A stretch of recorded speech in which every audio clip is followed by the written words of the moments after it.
Hi, sunshines. So I came back to Harmony Beach Park to check to see if there are any changes, any updates regarding the beach. And guess what I saw?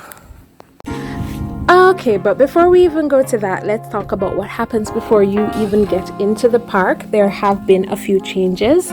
Of course, you have the security guard checking you and you have to sanitize before going in.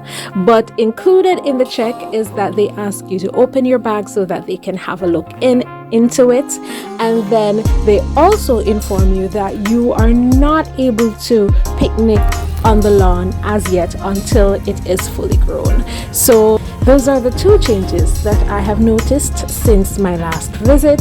And now let's get to the beach update. From what I can see, there appears to be some zoning taking place. I do see a demarcation within the beach area. It seems small though, but this is it. See if I can get a close-up for you. That's it, right? So it's a small area, and I'm thinking then that since that's done and some of the weeds seem to have disappeared from the beach, I'm assuming that they may be opening soon. Fingers crossed.